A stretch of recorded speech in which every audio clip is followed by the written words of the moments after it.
Hello again, everyone. So, you've watched the informative speech assignment screencast and looked over all of the details on the sheet.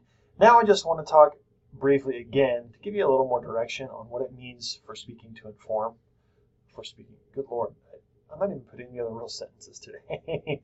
So, what it means to speak to inform, okay? Your book has a really good chapter on this. Please don't forget to go back and check that out as you're getting yourself ready. It gives you some really great direction and some really good information to help you as you do this. But I just want to walk you through very, very quickly. Some of this is stuff I mentioned in the assignment screencast. Some of this is not. So here we go. I just want to give you some direction. Okay, so ignore this up here. I've got my view all weird so we can actually see this over here. So informative speaking. I'm not going to worry about what it is. Okay, it's a speech to inform. That's it. Okay. So here's the deal. These speeches are really effective when you're asked to give the information. Okay. Look, don't give me what you think. Don't give me what you feel. Give me the info. Tell me what this is. Okay. This is a really good exercise in being able to discern between your thoughts and your opinions and how you feel about things and what the information is. Okay. So in this speech, that's what I'm looking for you to do. I'm looking for you to just give information. Now, you can be passionate about it. You can love it. You can care about it. If you are someone who is passionate about particular types of animal shelters or whatever, like we just adopted some cats, two cats from a cat-only shelter that is a no-kill shelter that has a philosophy that's really cool. And so I could do my informative speech on that shelter. I could do my informative speech on the philosophy behind the way that shelter deals with its cats, stuff like that. And I'm not particularly a cat person, but I still think cats should be treated ethically. Okay, so I can be passionate about something. It can be something that is a part of my ethic, a part of my moral, but I don't have to let that out when giving an informative speech. Okay. So here are some types. Now we talked about this in the assignment, so I'm not going to spend too much time here, but objects, okay? It's got to be visible, tangible. My example here is a Lego, but you can do so many things. Like for instance, one of the things that I learned about myself over the years is that I am a pen snob. I didn't realize this about myself until I got a little further into my career and stuff like that. But I'm a pen snob.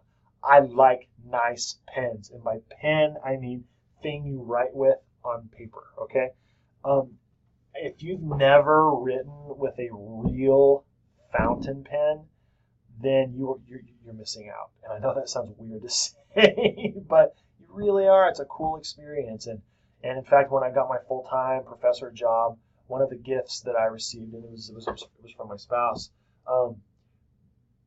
I got a really nice, very expensive fountain pen. Okay, so you could do an informative speech on here's how a pen works, or there are different types of pens, or whatever. Okay, people or groups. Okay, so the band U2, Susan B. Anthony. This is the ones that I have in the assignment sheet.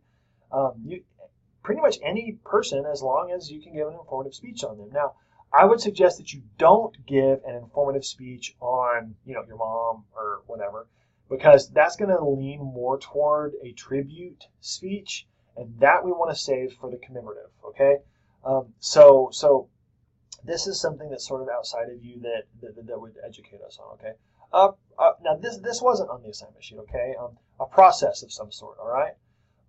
So here's an example: how to write a successful resume and cover letter for a job application. Now, I tend to be careful with how-to speeches. Okay.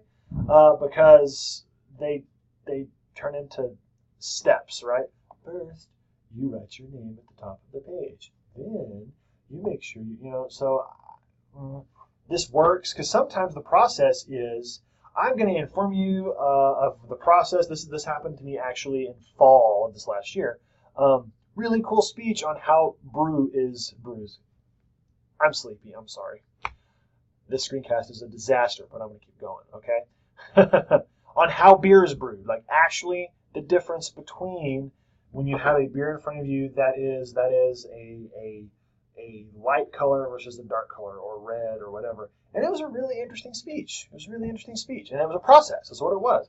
And he didn't make it, so first you have to do it, then you gotta. There was first and then, but it was really interesting. He explained the process. He explained what happens chemically. He explained how all of this stuff goes down. And it was really cool. Events, or stuff like that. These are good examples. I have this in the assignment sheet. Concepts. I mentioned the word concepts, but I didn't give one like this. So environmental sustainability.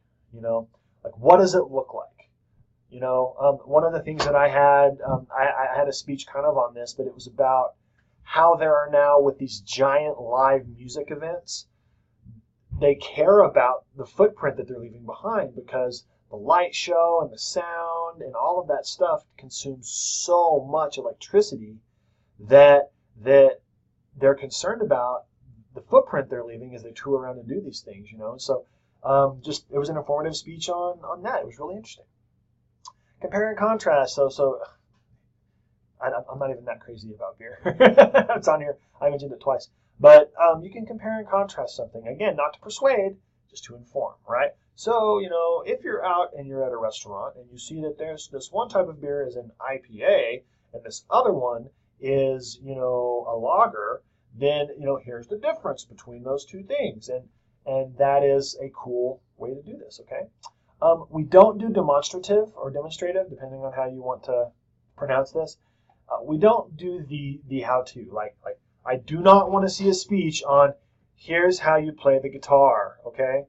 First, that doesn't work. Actually, do something else, okay? We don't do how-to speeches in this regard. The process is fine. Where you actually demonstrated, here's how to make a peanut butter sandwich. We don't do that, okay? So think about these things. Look around yourself. What are you interested in? What do you do with your free time? And how could it become an informative speech? I don't know if any of you out there, I had a really cool informative speech on paint color mixing. Doesn't that sound weird?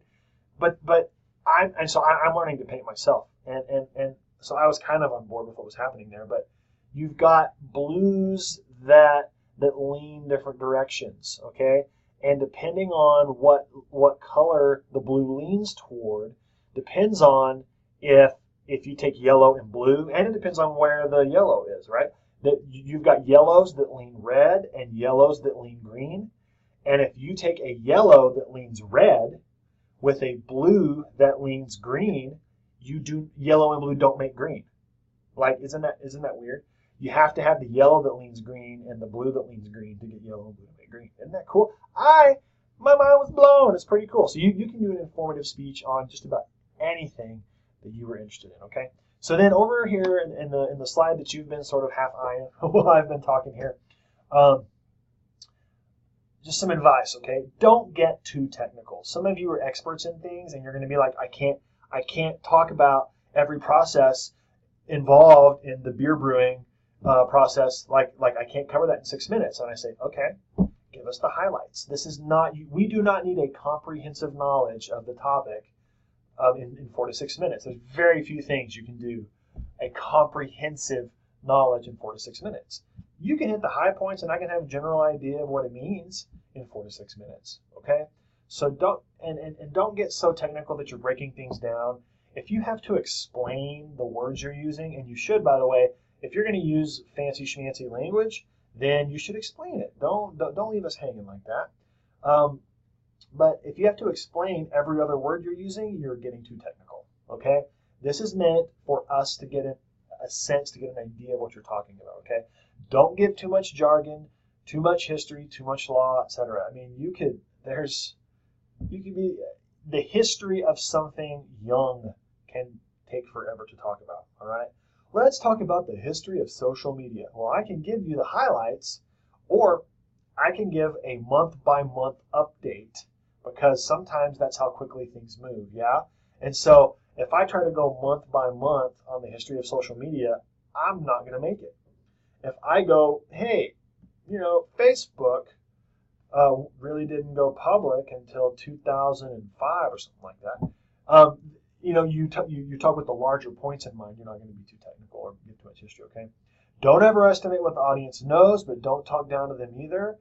Like, ask yourself, what would someone who doesn't know, like someone who's not a part of this, not know, but someone who, like, what common knowledge do they have? Like, for example, the paint example I had, it's common knowledge. People pretty well know, oh yeah, yellow and blue make green, right? Well, unless you're someone who paints, you're not going to know that that's not always true, right? So you're not talking down and you're not overestimating what they know, okay?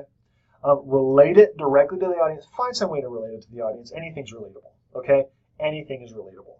So, and it doesn't have to be even a part of their lives. You can make it a part, all right? So if I'm talking about how yellow and blue don't always make green, I can talk about how green is actually one of the most difficult, finicky colors when you're dealing with painting. And isn't it that in life, it's the little things that can be finicky, like something like that. You can find some way to relate it, all right? Be descriptive, not overly abstract, but please don't pummel us with details. Sometimes informative speech is, I call it the fact factory.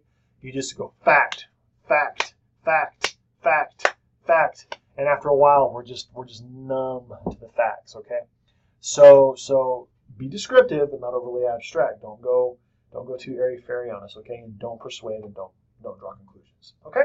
So folks, this is just a little more direction on your informative speech as you're thinking of topics, as you're having the discussions, as you've read the chapter on informative speaking already. But as we're really diving into doing this stuff, hopefully this stuff will help you out. And I'll end with this quotation from our text, okay? A good informative speech is not an oral encyclopedia article, okay? You are not just going to it's not oral Wikipedia, okay? Abraham Lincoln, born, that's not what it is. You can talk about someone like that, but you want it to be a little less like an encyclopedia article, okay? Well, hey, I hope this helps. And as we move forward, we're going to brainstorm some topics, and I'll see you in the boards.